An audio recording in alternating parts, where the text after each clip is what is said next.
Tengo que hacer fe de errores en esta ocasión un servidor. Espi, he calculado mal mis coordenadas en el espacio-tiempo para esta grabación de Mindfax. Y tengo un problema gordo, un problema gordísimo. ¿Cómo? Pues que no había recordado que tenía un compromiso en el momento en el que habíamos quedado para esta grabación y encima con un invitado de excepción. Y me encuentro ahora mismo Mindfactors, estoy en mi casa, pero estoy en mitad de un cumpleaños infantil. Entonces, anda. Sí, al otro lado de la puerta hay pululando un montón de niñas jugando a seradas que probablemente en cualquier momento requieran mi atención o peor aún empiecen a pegar gritos. Con lo cual, si escucháis voces, no os asustéis, son ellas, y si en algún momento me tengo que ir, Espi, pues luego me cuentas qué tal ha ido la entrevista, porque... Pues nada, maravilloso, tío. Lo siento, me parece muy bien. Pido perdón a nuestro invitado y a todos los oyentes de Mindfax. Este es el nivel, ¿vale? A partir de aquí, os prometo que el podcast no va a hacer más que mejorar. Dale, Espi. Buscamos los límites de la ciencia, el futuro de la tecnología, el alcance de la mente humana. Esto es Mindfacts. Bienvenidos a Mindfax, donde cada semana buscamos los límites de la ciencia, de la tecnología y de los momentos complicados para hacer un podcast. De verdad que esto yo no me lo esperaba. Esto no estaba en mí. Yo sé que es muy impresentable, Espi, y pido perdón desde aquí a todo el mundo. Ya.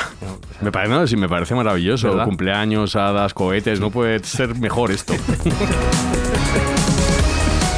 Jesús Callejo, no te pido que me lo iguales.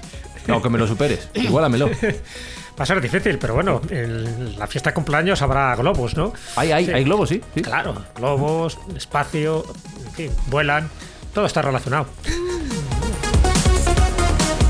Si es que el que es bueno, Sergio Cordero, y por eso tenemos la audiencia que tenemos. No por un servidor, sino por vosotros, vamos, porque si no, ya verás. Bueno, con programas como el de hoy, con los invitados tan tremendos que tenemos y el tema tan interesante del que vamos a charlar, es normal que tengamos a la audiencia encandilada.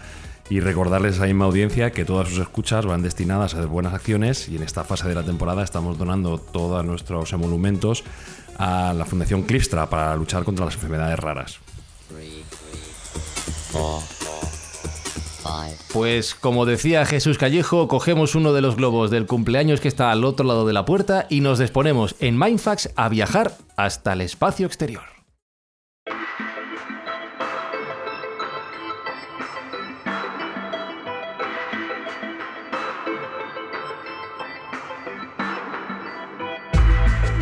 Y lo vamos a hacer con nuestros dos invitados, a los que ya he pedido perdón y lo haré durante todo el programa. El primero de ellos, Mindfactors, ya lo conocéis bien. Hablo de viajar al espacio. Yo estoy convencido de que él va a ser, pues en el futuro nos dirá cómo es esto de viajar al espacio de verdad, en primera persona.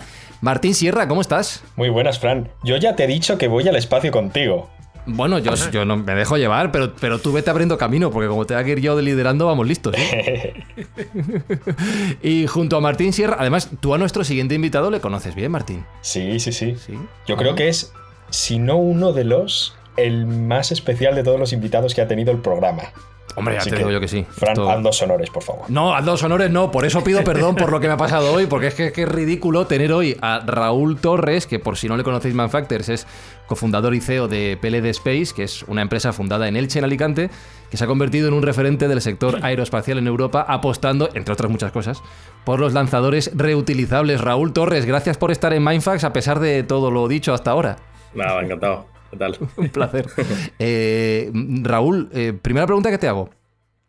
Si te dicen Elche, Alicante, España, y te dicen sector aeroespacial, te dicen vamos a intentar llevar naves al espacio en España, en Elche, es como una cosa que no casa en un principio, ¿no? Entiendo que tú has tenido en este proceso, que vosotros habéis tenido que vencer muchos prejuicios sobre las cosas que se pueden hacer o no hacer en España con este sector. Sí, bueno, pero al final es como cuando hablas de Inditex en Arteixo, que yo creo que le preguntas en la Gran Vía de Madrid, 90% de las personas que puedas preguntar tal vez no sepan dónde está Arteixo, ¿no? Al final casi que la ubicación da igual, ¿no? O sea, un poco sí que es cierto que tenemos como el estigma de que en España no se pueden hacer grandes cosas, pero la realidad demuestra justo lo contrario, ¿no? Y sí que parece obvio, ¿no?, que una empresa que hace cohetes espaciales pues tiene que estar en Madrid o en Barcelona porque allí es donde está la gente, ¿no? Y quizás donde tiene más sentido, pero técnicamente no tiene más sentido. La gente se puede mover, la industria está bastante deslocalizada a lo largo del país. Y hay ventajas en el hecho de vivir en Alicante o en este caso en Elche en concreto, que a lo mejor en Madrid pues no las hay, ¿no? O en Barcelona, pues el hecho de el precio de la vivienda o lo que tarda uno en ir al trabajo desde que se levanta de su casa hasta que llega, ¿no? Es decir, un poco vivir en zonas donde no hay tantísima aglomeración de gente, pues tiene también sus ventajas. Y, a ver, también inconvenientes, porque hay gente pues, que quiere vivir en Madrid y no se quiere mover de Madrid, ¿no? Pero en términos generales creo que es una ventaja el vivir en Alicante, o en este caso en Elche. Sergio, ya no solo el contrasentido de poder pensar, como decía Raúl, en montar una empresa dedicada al espacio en Elche y no en Madrid y en Barcelona, sino que a pesar de que en España sí que tenemos tradición en este sentido, no mucha, pero ya hemos contado ejemplos, pues nos podríamos ir a Roledo de Chabela, por ejemplo, para encontrar algunos vestigios de la industria espacial en España, pero la gente no asocia, yo creo, España y espacio, ¿no? Esto también puede sorprender a muchos, Sergio. Bueno, desgraciadamente son industrias que en España no han florecido, pero desde luego que talento hay y ganas también, con lo cual, bueno, pues si vencemos esos prejuicios y nos ponemos manos a la obra, yo creo que no hay proyecto pequeño para este país que ha demostrado en muchas ocasiones en la historia que es capaz de hacer las más grandes gestas. Entonces yo creo que es una buenísima noticia que haya empresas como PLD Space radicadas en España, demuestra el innato talento que tiene nuestra población para resolver problemas y nos pone a la altura de cualquier otro país a la hora de competir en esta difícil industria que es la del lanzamiento aeroespacial, ¿no? Todo el mundo está acostumbrado a mirar a Estados Unidos, hay algún ejemplo en Nueva Zelanda también. Ahora, bueno, pues están abriendo nuevos campos y España es uno de ellos y es para sacar pecho y estar orgulloso, con lo cual, bueno, pues es ciertamente agradable el poder contar con Raúl y con la experiencia que nos va a comentar de cómo se está desarrollando esta industria, concretamente a través de su empresa PLD. Uh-huh. ¿Cómo nace esta aventura, Raúl? ¿Cuál es el génesis de PLD? Pues, bueno, nosotros fundamos la compañía en el año 2011, ¿vale? La realidad es que ya veníamos trabajando un par de años antes en lo que sería el modelo de negocio, ¿no? De una empresa que tiene que hacer un cohete, ¿vale? Inicialmente la empresa no tenía un interés, o sea, antes de fundar PLD, yo en particular no tenía un interés de montar una empresa para lanzar un cohete, yo simplemente quería lanzar un cohete, ¿no? Como la película, no sé si habéis visto la película Cielo de Octubre, pero que os la recomiendo totalmente. Un poco ese era como ese niño que quería lanzar un cohete, pero evidentemente detrás no tenía un interés comercial. Sí. Lo que pasa es que, claro, empezamos a analizar el modelo de negocio y, claro, para hacer un cohete necesitas un montón de dinero. Y ese dinero o eres millonario o tu papá es millonario o alguien te lo tiene que poner, ¿no? Entonces, en ese escenario necesitas tener un modelo de negocio que sustente ese desarrollo, ¿no? Es decir, no solamente te gastas un montón de millones, sino además, oye, ¿cómo lo vas a recuperar? Y el dinero que te han prestado, ¿cómo lo vas a devolver, ¿no? Y eso, en el fondo, simplificándolo mucho, esto es un modelo de negocio, esto es un plan de negocio. Comenzamos a hacerlo en el año 2010, en el año 2011, lo presentamos a un concurso de jóvenes emprendedores y ganamos, ¿no? Y fue ahí ese punto de inflexión donde fundamos PLD Space. Y a partir de ahí empezamos a trabajar, ¿no? Empezamos a trabajar, pues, 2 personas al principio, Raúl, el otro Raúl, ¿vale? Que somos los 2 Raúles, como los 2 Steves de Apple, ¿no? Y empezamos a trabajar en un PLD Space ultra primigenio, ¿no? Que éramos 2 personas, luego pasamos a ser 4, de ahí fuimos creciendo hasta ser más de 320 a día de hoy y ¡joder! Casi 200 millones de euros de financiación conseguida. Fíjate. Es curioso, Jesús, como a veces choca lo que ha descrito Raúl muy bien del romanticismo del querer lanzar un cohete al espacio con la realidad de tener que hacer ese plan de negocio que es bajar las cosas a tierra, nunca mejor dicho. Claro. No, desde luego. Esto es un ejemplo vivo y práctico de cómo los sueños se pueden convertir en realidad y además en un lugar donde a priori pues parece que no teníamos las condiciones mejores. Cuando estaba Raúl citando una película, creí que se iba a referir al astronauta de Tony Leblanc. Bueno, esa también nos la han recordado muchas veces también. También, ¿verdad? Y Mortadelo y Filemón. De hecho, al principio del proyecto... yo tengo en la cabeza el nombre de un inversor, no diré el nombre, pero sí la frase, y era como que le habíamos presentado el proyecto y decía, bueno, chicos, a ver, me parece esto fantástico, o sea, esto es un poco, o sea, parecéis Mortadelo y Filemón, ¿no? Y yo lo tengo guardado en la agenda como inversor, o sea, nombre / Mortadelo y Filemón, porque me acordaré toda la vida de esa frase O sea, como él dice, ¿no? Somos la mejor empresa de su anticartera, ¿no? O sea, aquella en la cual no inviertes y luego te arrepientes toda la vida, como aquel inversor de Apple que duplicó el valor de sus acciones en la primera ronda y vendió las acciones, ¿no? Si estuviese vivo, probablemente sería la persona más millonaria del mundo a día de hoy, ¿no?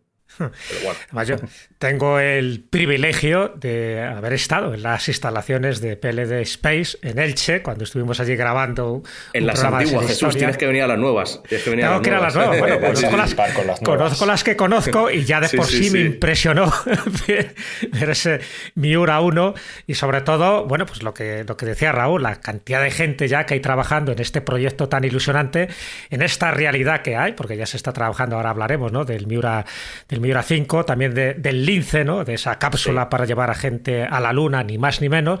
Y desde luego, por poner un poco en antecedentes, ¿no? Bueno, no lo ha contado Raúl, pues yo creo que es bueno también situarlo para el que no conozca muy bien esto. Estamos hablando de que es un hito dentro de la aeronáutica española, porque es Miura 1, el primer cohete 100% made in Spain, que ya de por sí hay que ponerle ahí una vitola, surcaba exitosamente los cielos del Arenosillo, que es donde está el centro de experimentación, en Moguer, en Huelva. Y allí pues hizo ni más ni menos que ese lanzamiento que se convertía en el primer microlanzador privado español y europeo, además, con capacidad para enviar satélites al espacio y con cargas, ¿no? De todo tipo. Yo creo que eso es la noticia que saltó en la prensa, es por lo que empezaron a ser conocidos, por lo que empezaron a recibir muchas entrevistas, ¿no? Tanto Raúl Verdú como Raúl Torres, y poner ya en valor lo que es el Miura, no como un toro, sino sencillamente como un cohete que es capaz, en el primer caso, pues era suborbital, y ya el Miura 5, pues orbital, ni más ni menos, encima como vehículo recuperable. Bueno, los dos eran vehículos recuperables, ¿no? Tanto el Miura 1 como el 5, ¿verdad, Raúl? Sí, eso es. O sea, bueno, Miura 1 al principio, cuando fundamos la compañía, ¿no? Lo consideramos como el producto mínimo viable, ¿no? O sea, esto también viene mucho del mundo de los inversores y es, oye, si tienes que fracasa rápido y barato. En nuestro caso, el rápido y el barato no aplica, porque desarrollar un sistema de lanzamiento, que no solo el cohete, también son todas las infraestructuras de ensayo, lanzamiento, es toda la parte operacional, ¿no? La operativa para lanzarlo. O sea, no solo el propio cohete, claro, al final puedes construir un cohete, pero si no sabes cómo lanzarlo o si no tienes dónde lanzarlo, pues no vale para absolutamente nada, ¿no? En definitiva, es un gran conjunto de cosas y esto no es lento. O sea, es lento y luego tampoco es económico. Miura 1 cubrió todas las necesidades de un programa de lanzamiento a nivel país, ¿vale? Porque al final esto antiguamente solo lo podían hacer países. Y por otro lado, defendía que éramos capaces de desarrollar desde cero un cohete, ¿no? Algo que todo el mundo decía que en España no se podía hacer, es que esto es muy difícil, nadie lo ha hecho antes, no hay histórico, no hay ese background. Y sin embargo, lo hicimos, ¿no? Y ahora el siguiente paso ya es Miura 5, que es un cohete muchísimo más grande, ¿vale? Estamos hablando que es como un edificio de 11 plantas, y ese es el que va a proporcionar este servicio de lanzamiento para satélites. Dale, Sergio. Yo quería preguntarle a Raúl, en una empresa tan complicada y de tal tamaño, ¿cómo de difícil es gestionar la cadena de suministro desde España? Porque, bueno, todos sabemos de las dificultades de la alta tecnología para gestionar cadenas de suministro. Por ejemplo, Apple no podría deslocalizarse de China, no porque no tenga la capacidad técnica, sino porque el ecosistema de la cadena de suministro no lo permite.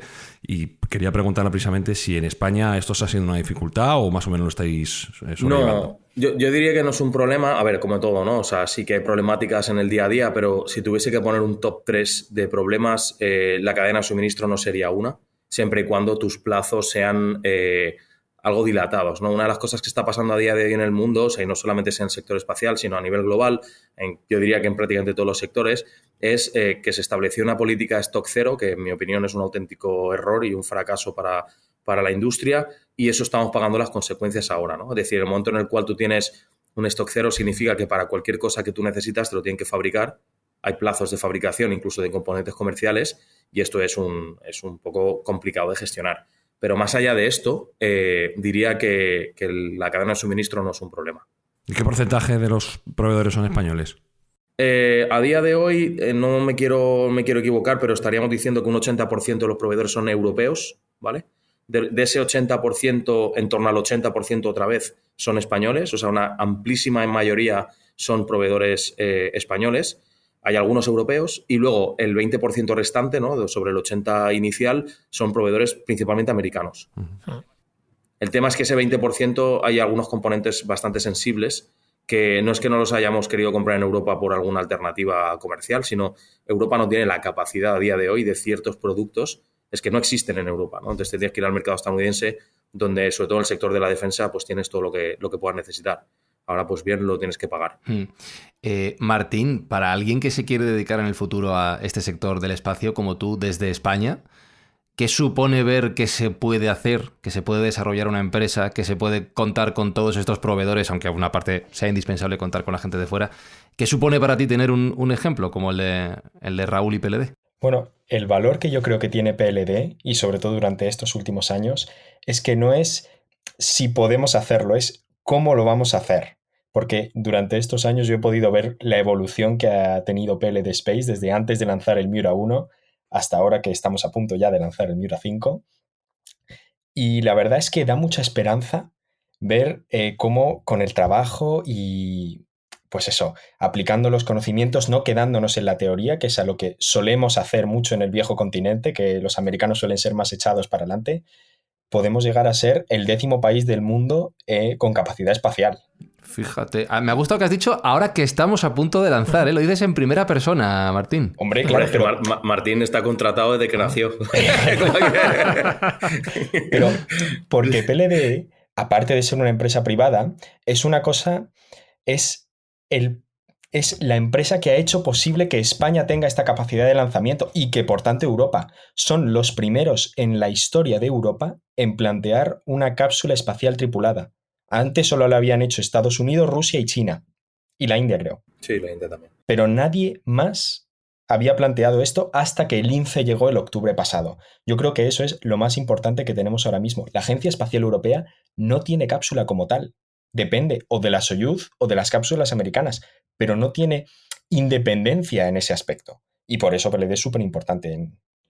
No tanto en el terreno o sea, por supuesto en el terreno de ingeniería y en el terreno técnico, pero también en el terreno social y político de Europa. Joder, escúchame, Espinosa, ahora mismo a ti no se te ha hinchado el pechito español así gordo. No estás ahora mismo. Sí. Sale el libro de Españita por debajo ahora mismo. Madre, el libro de Españita no, pero la música pónmela, porfa, que ahora mismo necesito un momento de pensar en lo que significa todo esto. Qué bárbaro, qué bárbaro.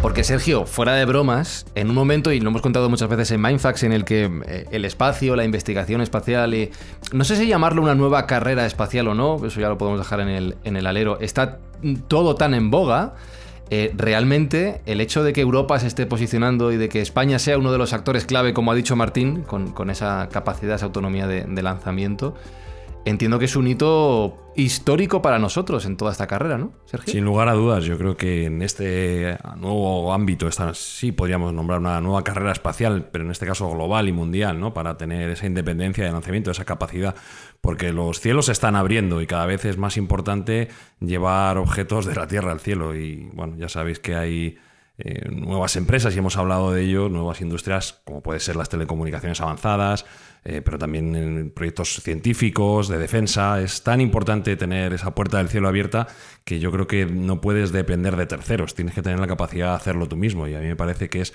absolutamente esencial que Europa en general y España en particular tenga acceso a este tipo de tecnología y seamos capaces de tener una autonomía respecto a los otros jugadores que podrían ayudarnos a lanzar material al espacio. Y es que cada vez va a ser más común. Estamos viendo lanzamientos de empresas pues casi por semanas, ¿no? En el ámbito espacial y en el ámbito orbital, y creo que tener esta capacidad autónoma de poder lanzar nuestros propios satélites y nuestros propios dispositivos al espacio, pues nos posiciona como una punta de lanza en la tecnología mundial. Entonces, bueno, pues contento por eso y orgulloso en el ámbito de ver que en España se está haciendo un proyecto de este estilo.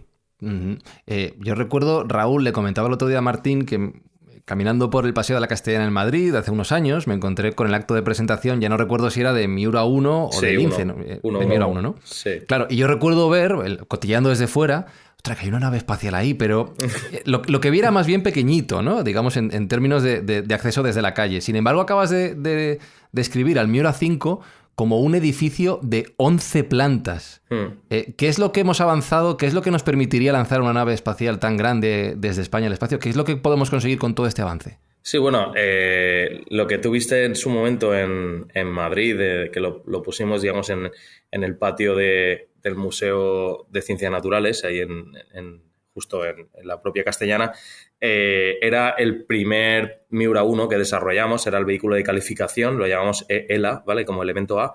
Ese cohete es el que nos sirvió para, mientras estaba fabricando el cohete que iba a volar, el que voló, de hecho, en el 7 de octubre del 2023, ese cohete nos servía para validar todos los sistemas una vez se integraban, ¿no? Es decir, tú puedes probar el motor por separado, o la electrónica por separado, o el software corriendo en placas, pero no lo puedes, cuando tienes que juntar todo y ver que efectivamente funciona, ¿no? Entonces ese fue el que tú viste en el Paseo de la Castellana. Ese cohete medía como un edificio de unas 3 plantas y media cuando tú lo pones en vertical. He dicho que era pequeñito, cuidado. Sí, bueno, pero realmente es pequeño, O sea, como ha dicho Jesús antes, ese unos cohete... 12 metros, ¿no?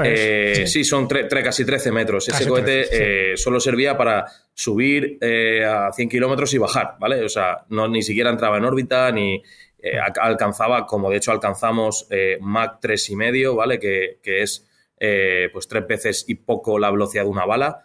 Está muy bien para un bicho que es como un edificio de 3 plantas, pero no es nada comparado con la velocidad orbital, que es casi 25 veces la velocidad del sonido. Estaríamos hablando de que tienes que alcanzar unos 27.000 kilómetros por hora para entrar en órbita, mientras que Miura 1 fue muchísimo menor que eso, ¿no? Entonces, en el fondo, Miura 1 era un cohete que servía para demostrar la tecnología, es decir, somos capaces, Mortadelo y Filemón, junto con sus 300 y pico compañeros, somos capaces de hacer un cohete y lanzarlo todos nosotros.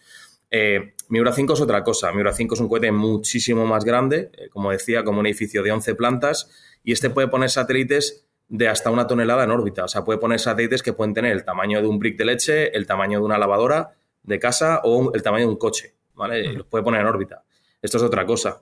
Y para eso hace falta ya un señor cohete con esa capacidad de lanzamiento de hasta 1 tonelada, y aún así eso se considera mini o micro lanzador, dependiendo de la carga que pueda llevar, ¿vale? En condiciones normales se consideraría como un micro lanzador, porque realmente sigue siendo muy pequeño, ¿vale? Para que os hagáis una idea... Bueno, 35 metros, ¿no?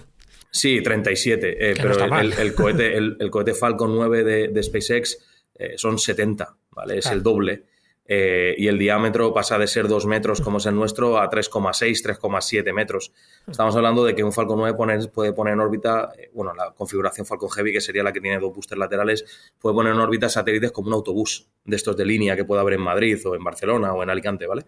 O sea, la perspectiva se difumina, ¿no? Cuando vemos un cohete, el lanzamiento de un cohete en YouTube o en la tele, porque realmente eso está grabado a kilómetros de distancia, pero los cohetes son mastodónticos. Lo que pasa es que la gente, como no ha visto nunca uno, o muy pocas personas han visto o tocado y mucho menos trabajado en uno, pues efectivamente esa perspectiva la acabas perdiendo, ¿no? Pero los cohetes son más grandes que los aviones. Todos hemos subido un avión y la gente dice, joder, qué grande es un avión y tal. Pues un avión es pequeño comparado con un cohete. ¿No? Entonces, aún así, como decía, Miura 5 es un cohete pequeño y cuya finalidad es poner satélites en órbita, lo que serían mini satélites que pueden llegar hasta la tonelada, ¿vale? Que a día de hoy es la gran mayoría, es más del 80% de todos los satélites que se lanzan en el mundo, ¿vale? Me imagino, Raúl, que por lo que estás diciendo, las grandes diferencias que tiene el Miura 1 con el 5, por eso el despegue del Miura 5 no va a ser en el Arenosillo, sino que va a ser en la Guayana Francesa. ¿Puede ser eso una causa? Hecho, bueno, por varias razones, o sea, normalmente los cohetes se suelen lanzar hacia el norte o hacia el sur, ¿vale? Que por simplificarlo voy a llamar que son órbitas polares, aunque hay muchos tipos, pero bueno, como van hacia los polos, órbitas polares, ¿vale? Ya sea hacia el norte o hacia el sur. Si lo lanzamos hacia el este, ¿vale? Dependiendo de dónde estemos, podría considerarse como órbitas ecuatoriales, ¿vale? Si lo imaginemos que estamos en el Ecuador, pues lanzamos hacia el este, estamos lanzando una órbita ecuatorial, ¿vale? Por simplificarlo. En este caso, el puerto espacial europeo se encuentra en la Guayana Francesa, está justo encima de Brasil, y ahí podemos hacer lanzamientos hacia el norte, hacia el polo norte, serían lanzamientos polares, o lanzamientos hacia el este. La ventaja que tiene el lanzamiento hacia el este es que tienes una asistencia de la Tierra, el hecho de que la Tierra esté girando te está dando esa asistencia gravitatoria y te está ayudando, entonces pueden maximizar la performance o las prestaciones que tiene el cohete a la hora de poder poner la carga de pago en órbita. Pero Miura 1 no podía poner nada en órbita. Miura 1 solo servía para subir y bajar, ¿vale? O sea, solo servía para llegar al espacio, para estar un tiempo expuestos a condiciones de ingravidez, microgravedad se llama realmente, y luego volver a la Tierra. Y hay una cosa que también has dicho, Jesús, antes, y era los cohetes están diseñados para que puedan ser reutilizables, ¿vale? Claro. Miura 1 estaba pensado para que fuese recuperable y poder analizar cuál es el comportamiento del cohete en la reentrada. Nosotros, cuando lanzamos Miura 1, decíamos, Miura 1 tiene una misión primaria, misión principal, que es lanzar, volar y llegar lo más alto posible. Y una misión secundaria, que es traerlo de vuelta, ¿vale? En este caso, la dificultad yo diría que era la misma, era igual de difícil subir que bajar. En el caso de Miura 5 es muchísimo más difícil bajar que subir, ¿vale? Es decir, va a ser muy difícil volarlo, va a ser mucho más difícil que Miura 5, es un cohete mucho más grande, tiene 5 motores en la primera etapa, cada motor, para que tengáis una idea, cada motor son 5 Miura 1, ¿vale? Para que os hagáis una idea, la primera etapa de Miura 5 serían 25 Miuras 1. ¿Vale? En potencia. Qué barbaridad. Por resumirlo, ¿vale? O sea, por poner números redondos, no es exactamente esto, pero por poner números redondos sí se parece, ¿vale? La segunda etapa son casi 4 Miuras 1, ¿vale? Entonces es una dificultad muchísimo mayor. El cohete pesa pues del orden de 35 veces más, o sea, es otra complejidad de cohete, pero aún así sigue siendo algo que ya hemos hecho y que conocemos bastante bien. Y este sí que va a ir a órbita, o sea, este le vamos a soltar en Kourou, en la Guayana Francesa, y 10 minutos más tarde estará en el otro lado del planeta Tierra, ¿vale? Y pasará, pues 90 minutos después, pasará, con suerte, el satélite que hayamos soltado ahí arriba, pasará por encima nuestro a 500 kilómetros de altura y a 28.000 kilómetros por hora, ¿no? Pero claro, esto dicho, la misión principal, ¿no? Cuando el cohete vuela y va a poner satélite en órbita, pero durante la fase de vuelo, hay una parte de la fase de vuelo, en este caso a los 2 minutos 20, que se conoce como staging, ¿vale? Staging es como un fenómeno de separación de un cohete contra otro, ¿no? Miura 5 en el fondo son 2 cohetes, es un cohete encima de otro, ¿vale? La primera etapa, que es el 80% del cohete, va volando durante 2 minutos 20 hasta que consume todo su combustible, todo su propelente, combustible oxidante, lo consume. Claro, cuando ya se ha consumido el cohete está vacío, ya no vale para absolutamente nada. Entonces se separa un cohete de otro. Esa maniobra se llama staging. Para que tengáis una idea, si habéis viajado a Alicante, si lo ubicáis o lo ubicamos todos en el mapa, si nosotros lanzásemos el cohete desde Elche, la primera etapa caería en Ámsterdam. Madre ¿vale? mía, ¿sabes? Esa es la distancia horizontal, esa es la distancia horizontal que recorre la primera etapa solo por el hecho de llegar hasta soltar a la segunda unos 80 kilómetros de altura y seguir volando, ¿vale? En 2 minutos, has dicho. En 2 minutos 20, sí. Joder. Claro, la primera etapa reentra en la atmósfera y reentra a Mach 6,5. Son 6 veces y media la velocidad de una bala si un policía dispara, ¿vale? 6 veces y medio la velocidad de esa bala. O sea, 6 veces y medio más rápido que esa bala. Y esto es un pepino gordo, no es una bala. Claro, es un bicho que mide 2 metros de diámetro y mide 25 metros de largo, ¿vale? Está reentrando 6 veces y media más rápido que la bala de cualquier policía disparada desde una pistola. Con lo cual el reto es saber o controlar cómo cae o dónde cae. No tanto controlarlo, sino que no se te desintegre en 35.000 piezas, ¿vale? O sea, el problema que tienes al reentrar a esa velocidad es una mezcla de muchísima temperatura y a la vez tienes que tener un control de tu ángulo de ataque que se conoce, ¿no? Como si fuese tu posición reentrando respecto a tu vector de velocidad respecto a la reentrada, ¿no? Y eso tiene un problema, y es que una pequeña perturbación en por simplificarlo, inclinación del cohete respecto a la velocidad a la cual está yendo y en la dirección en la cual está yendo, genera una carga brutal, ¿no? Imaginemos, todo el mundo lo ha hecho, ¿qué pasa si yo saco la mano por la ventanilla del coche, ¿no? Si la pongo en horizontal, digamos a favor del aire, yo tengo muy poca resistencia, solo pues un poquito de viento y poco más. Pero si la giro y pongo la palma expuesta al aire, la mano se me va hacia atrás, ¿no? Porque el aire me está empujando. Pues en un cohete pasaría algo parecido, solo que a 6 veces y media la velocidad de una bala, pues imaginad la energía que hay en esa fase, ¿no? El cohete se desintegraría. Entonces esa parte de control es muy importante. Y luego también la parte de temperatura. El cohete se va a poner a parir y el cohete de aluminio, claro. Y el aluminio a 500 grados centígrados se empieza a fundir, vamos, o ya está prácticamente fundido, ¿no? Entonces hay que llevar mucho cuidado con todo eso. y eso es verdaderamente difícil de hacer, ¿no? Entonces, es uno de los retos, pero también es verdad que a día de hoy la gran mayoría de lanzadores nuevos que se están desarrollando tienen la intención de ser recuperables y reutilizables, porque al final es mucho más económico en el largo plazo tener un cohete que lo puedes poner en la plataforma de lanzamiento de nuevo y volver a volar como si fuese una aerolínea, ¿no? Como si fuese un avión, que construir otro construir otro cohete y ponerlo en la rampa, ¿no? Eso es un poco la tendencia. Ahora, la tendencia es muy difícil de cumplir. Wow, y veo mientras tú explicas todo esto, que a nosotros nos está dejando la cabeza rota. Martín está sintiendo con la cabeza y sonriendo, o sea, él controla esto, 17 años. Martín, yo me estoy quedando flipado, pero tú estás tan pachá. Bueno, pero porque he aprendido gracias a Raúl. Qué barbaridad. Qué maravilla. ¿Y el combustible que se utiliza? ¿Que es oxígeno líquido y queroseno? Sí, oxígeno líquido es oxígeno líquido como el que podemos encontrar en cualquier hospital, ¿vale? Que se gasifica para darle a los pacientes el oxígeno en gas. Y queroseno, pero es un queroseno especial, RP1, Rocket Propellant 1, o sea, es queroseno de cohetes, es específico. En Miura 1 utilizábamos Jetta 1, que es el mismo queroseno que puede utilizar un avión de Iberia, Vueling, etc. Pero en este caso, como necesitas unas prestaciones en los motores, digamos, altísimas, ya tienes que ir a un grado más en la calidad, la pureza, incluso la concentración de algunos componentes para que sea el mejor combustible, y se llama RP1. Es el mismo queroseno que utilizó el Saturno V en la primera etapa cuando el hombre fue a la Luna, que fue el cohete que puso al hombre en la Luna. ¿Y qué consiste lo de Miura Next, que lo he leído por ahí? Claro, bueno, Miura Next es la futura evolución de Miura 5, es un cohete todavía mucho más grande. Aquí ya sí que estamos hablando de la Champions en los cohetes. Ya sería un cohete gigante, ¿vale? En comparación con lo que habríamos hecho hasta la fecha.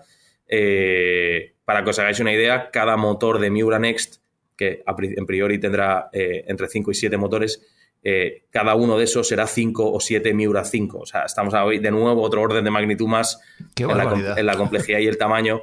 Y ese sí que será un cohete que medirá cerca de un edificio de unas 25 o 27 plantas. O sea, eso ya un rascacielos, básicamente. Es como un rascacielos, sí. Sí. Y ese permitirá no solamente poner en órbita los satélites más grandes del mundo, sino también, como decíamos al principio, la cápsula Lince, ¿no? La cápsula que permita transportar a astronautas de forma autónoma y digamos, independiente desde territorio europeo. ¿Qué año estamos hablando? El primer lanzamiento de en torno al 2030. ¿Y primero con maniquís? Bueno, si lleva Lince a bordo, digamos que Miura Next tendrá dos configuraciones. La configuración en la cual puede llevar COFIA, o sea, la punta del cohete, ¿vale? Para que lo entendamos, ahí llevará satélites. En la configuración con Lince, ¿vale? Que será con cápsula tripulada. Claro, deberemos hacer varios lanzamientos de test hasta asegurar la integridad del sistema completo para poder meter a Martín dentro, que probablemente será el primer bicho que vuele dentro. Para que sí, yo ya estoy apuntado. Claro. Sí, solo tengo que convencer a sus padres, que probablemente me maten. No, pero yo creo que eso lo tienes hecho, y si no, dale un tiempo, Martín, tú firmas, ¿no? Tú no te niegas. Yo firmo, pero Pues claro, sí. es que todos estos cohetes, sobre todo el Miura Next, que tiene estas capacidades ya impresionantes, tenemos que verlo casi como un camión. O sea, podemos utilizar ese camión para llevar una carga hasta la órbita, pero en ese camión también pueden viajar astronautas, y ahí radica la importancia, porque ahora, Raúl lo sabe mejor que nadie, el trabajo de un astronauta es cada vez más simbólico. Las máquinas pueden hacer prácticamente de todo. Pero no digas eso, Martín, que te quedas sin curro, tío. No, precisamente precisamente el trabajo de astronauta es el que más se va a quedar en los próximos años, porque ni la inteligencia artificial ni las máquinas, nadie lo puede reemplazar, porque es uno de los pocos que el único requisito que necesitan para hacer ese trabajo es ser humano. Ah, bueno. Claro. Claro. O sea, cuando todo va regular, es como un poco en los aviones, ¿no? Realmente Claro. El trabajo de un piloto de avión se acaba reduciendo a ir dando posicionamiento del vuelo, un poco parámetros de vuelo a tierra, ¿no? Pero casi que los aviones vuelan de forma autónoma, ¿no? Y los cohetes vuelan totalmente autónomos, y Lince, cuando esté fabricado, volará también de forma autónoma, pero aún así siempre hay una posibilidad de que algo funcione mal y ahí está la pericia del piloto o la pericia del astronauta en este caso, que sea el que hace, digamos, de controlador de la nave en esa situación, ¿no? Otra de las cosas que la inteligencia artificial no es capaz de hacer hoy por hoy es imaginar verdaderamente, y dentro de lo que nos has descrito, Raúl, de ese itinerario de los Miura, del 1 al 5, del 5 al Next, básicamente estás hablando de iteraciones de un mismo concepto, cada vez más grande, más complejo y más difícil. Pero yo estoy seguro de que en tu mente, en vuestra mente, miráis mucho más allá. ¿Cómo os imagináis el futuro más allá de 2030 de PLD? ¿Qué ideas pasan por vuestras cabezas que se puedan contar? Claro. Claro, no puedo contar mucho más de eso, pero yo creo que ya me da para jubilarme, ¿eh? Yo creo que ya con el Miura Next, o sea, ya me da para macho, dedicarme a otra cosa. Pero dentro de esos cómics tipo Mortadelo y Filemón, seguro que tienes ahí dibujitos de la tía. Eso es, en el 13 Rue del Percebe todavía queda un ático ahí por rellenar, ¿no? La verdadera importancia, ¿no? de una empresa como PLD, como decía al principio Martín, da soberanía tecnológica a un país y autonomía a la hora de lanzar sus propias cargas a órbita, ya sean satélites o seres humanos. En el momento en el cual tienes esa capacidad de lanzamiento, un poco, y también la ventaja que ha tenido SpaceX, ¿no? Con Starlink, que yo entiendo que nuestros oyentes seguramente lo conocen. Al final es un sistema de suministro de Internet a nivel mundial. SpaceX ha tenido la capacidad de poder vender Starlink y todo el mundo puede tener Internet gracias a Starlink porque tenían un cohete.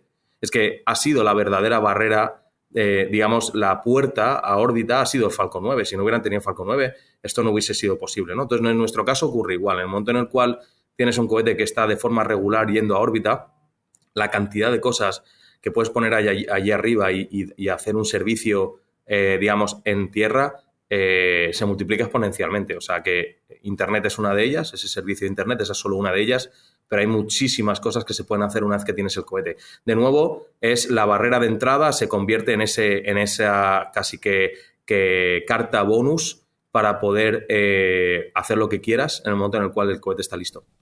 Y Raúl, me pregunto, aparte de la colaboración que estáis teniendo con la Agencia Espacial Europea, ¿hay posibilidades de que en breve espacio de tiempo, como empresa privada que sois, podáis colaborar con otras empresas privadas? Estoy pensando en la Blue Origin de Jeff Bezos o en el SpaceX de Elon Musk. ¿Hay posibilidades o eso es otro mundo aparte? Bueno, es difícil porque, hay cosas, o sea, estamos haciendo cosas, lo único que no se pueden hacer públicas, pero... sí es cierto que es muy difícil con algunas empresas privadas trabajar por el hecho de que hay mucho IP detrás, hay mucha protección intelectual, hay muchas patentes o secreto industrial. Entonces, no siempre se puede hacer, ¿no? Pero estamos haciendo cosas, o sea, nosotros hacemos muchas cosas, no todo evidentemente lo contamos y sí, o sea, quizá más en la parte satelital que en la parte lanzador.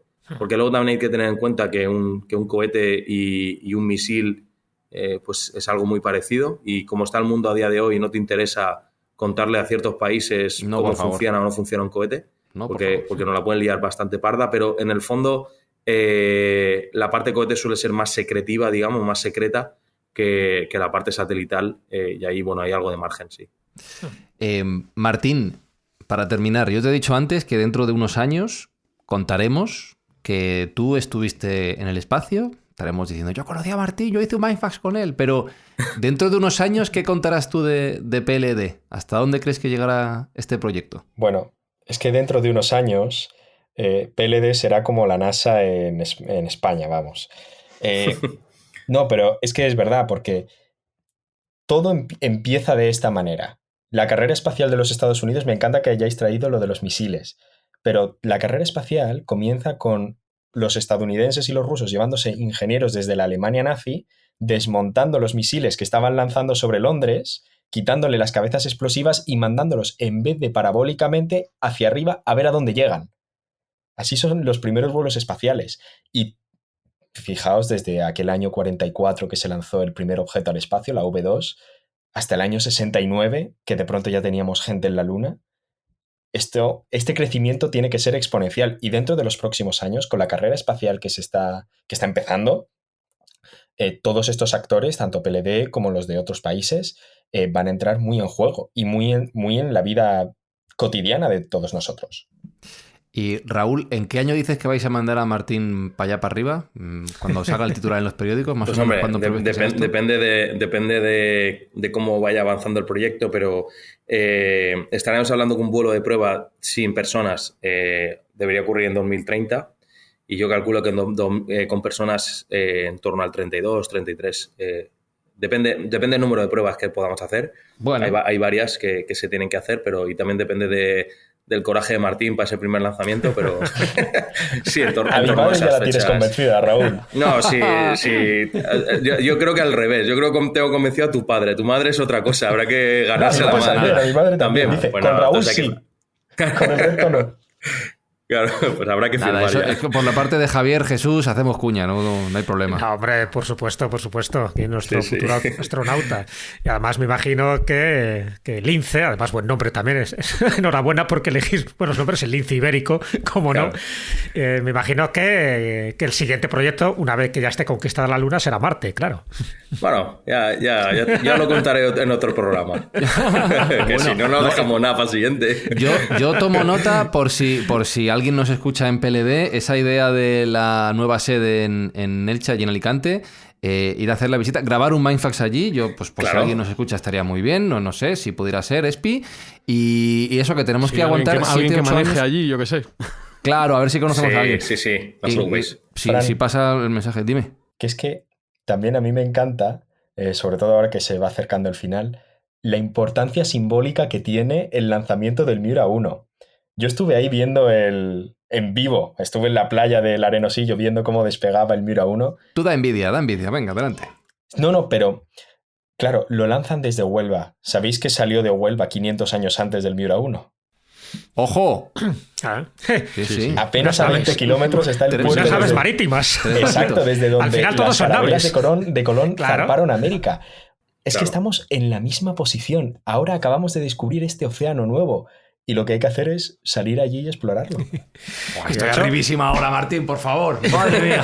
Y el famoso piloto anónimo era Alonso Sánchez de Huelva, que le da las informaciones a Colón y mira tú era urubense. O sea, que algo tendrá Huelva. A mí estoy dentrísimo. Espi, solo tenemos, primero, que aguantar 7-8 años de Mindfax más para el 32-33, contar todo esto. Luego, Martín, dices lo de que te acompañé. ¿Hay que hacer mucho entrenamiento? Hombre, yo creo que sí. Los astronautas están entrenando todo el día, Fran. Vale, pues... ¿Tú vas mucho al gimnasio? ¿Puedo ir Espi? Yo no, por eso. ¿Puedo ir Espi por mí? Yo creo que sí. Sí, vale, porque yo voy. No, yo no me mareo, no pasa nada. Yo es que sí me mareo. Pues bueno, ya lo trabajaremos. Pues Espi, tenemos... O sea, yo me voy de aquí encantadísimo de esta conversación y henchidísimo de orgullo y del futuro que nos espera. Es maravilloso esto. Sí, adelante, claro. Vamos allá.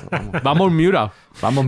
Pues Raúl Torres, gracias por acompañarnos en este ratito, en este episodio tan caótico de Mindfax, que al final ha quedado muy bien, ¿eh? Yo estoy muy contento con la charla. Sí, ha quedado guay. Muchas gracias. Okay. Gracias a ti, Raúl Torres. Y Martín Sierra, de verdad que encantados de recibirte. En breve te vas a empezar a estudiar ingeniería aeroespacial. Sí. Yo a prepararme para cuando tenga que aplicar a PLD.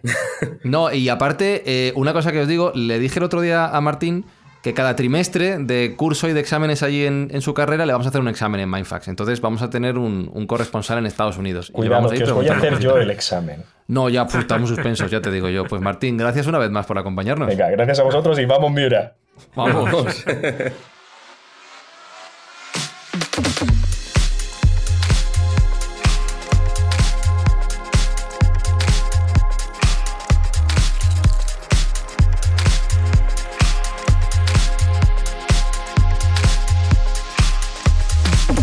Mira, Jesús, que aquí en Mindfax siempre echamos un vistazo al futuro desde el pasado, con esta primera parte siempre de repaso histórico, pero aquí hemos hecho un vistazo al futuro apasionante.